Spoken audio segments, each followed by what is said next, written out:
On est aujourd'hui le mardi 5 avril et je veux préciser pour tous nos amis Bnei Adam un point important qui a été suggéré par de très nombreuses personnes après mon intervention, invitant, voire même recommandant aux Bnei Adam de suivre les lois de la cacheroute. Alors j'ai reçu pas mal de messages. Je vous avoue, j'en étais sûr, je m'y attendais. Je l'ai même volontairement provoqué, mais je n'allais pas répondre aux questions avant qu'elles soient posées, de manière à ce que grâce aux questions, les choses soient plus claires au niveau de la réponse. Mais j'étais évidemment convaincu que de nombreuses personnes allaient s'adresser à moi en me demandant « Oui, mais concrètement, ça veut dire quoi? Ça veut dire, est-ce qu'on doit avoir une cuisine ?» exactement comme la cuisine d'un juif, avec véritable séparation entre le lait et la viande, rentrer dans les moindres détails de la cacheroute à tous les niveaux. Est-ce que ça nous concerne vraiment? Alors la réponse est évidemment non, absolument non. En tous les cas, à l'heure actuelle des choses, la réponse est non, absolument non. Quand je parle de cacheroute pour les Bnei Adam, je parle de cacheroute telle qu'elle est écrite dans la Torah au premier niveau. C'est-à-dire telle qu'elle est explicitée clairement par la Torah, sans rentrer dans toutes les explications, dans tous les affinements, dans toutes les déductions, et surtout dans tous les rajouts apportés par les maîtres d'Israël qui, eux, ne concernent que et uniquement que le peuple juif.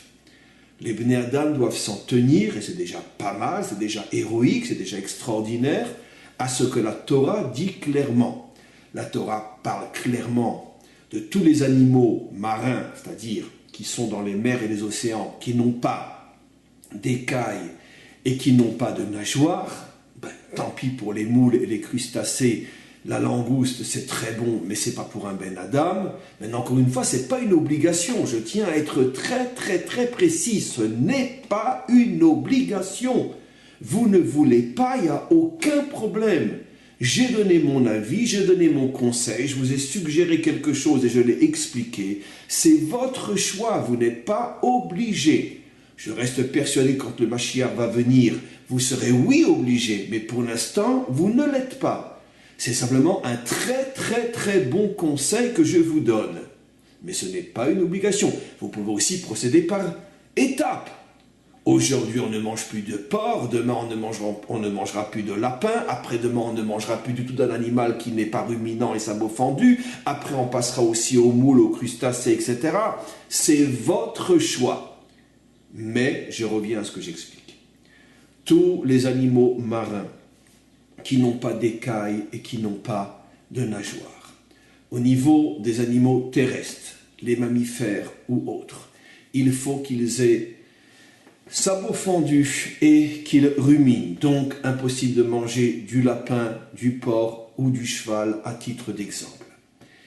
Et autre loi importante, ne pas manger un mélange cuit, je dis bien cuit, de viande et de lait. Par exemple, un steak tartare, je vois que ça se fait avec de la crème fraîche, ou un steak cuit dans une casserole dans laquelle on a fait fondre du beurre, ou de la charcuterie, même cachère, avec du beurre ou avec du fromage, il faut l'éviter. Maintenant, ce n'est pas une obligation, mais il faut l'éviter. Maintenant, je répète encore une fois, les animaux marins, écailles et nageoires, les animaux terrestres, ruminants, sabots fendus, et on essaye d'éviter de manger de la viande et du lait cuits ensemble. Ce qui veut dire que finalement, ce que j'ai dit tout à l'heure, vous voyez, bon, je ne vais pas recommencer mon intervention, mais grâce à Dieu, je viens d'apercevoir d'une erreur. Ce que j'ai dit tout à l'heure en ce qui concerne ne pas manger de la charcuterie cachère avec du beurre, si ce n'est pas cuit, mangez, il n'y a pas de problème.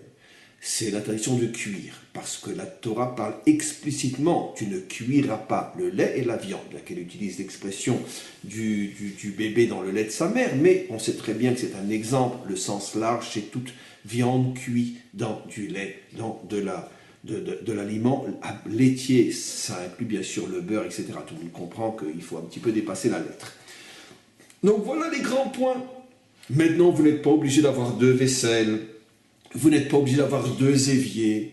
Vous n'êtes pas obligé d'attendre entre le lait et la viande. Vous n'êtes pas obligé de chercher tous les détails et toutes les finesses de la cacheroute tels que de nombreux juifs eux-mêmes ne cherchent pas d'ailleurs.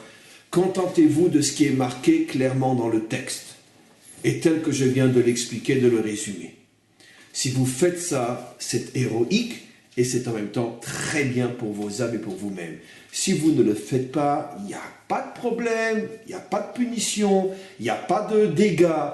Vous n'êtes pas obligé de le faire. Je pense avoir été très clair dans cette courte intervention. Si elle suggère d'autres questions, alors je vous invite effectivement à me les poser et j'affinerai au fur et à mesure en fonction des questions sur ce thème-là. À tous et à toutes, à très bientôt.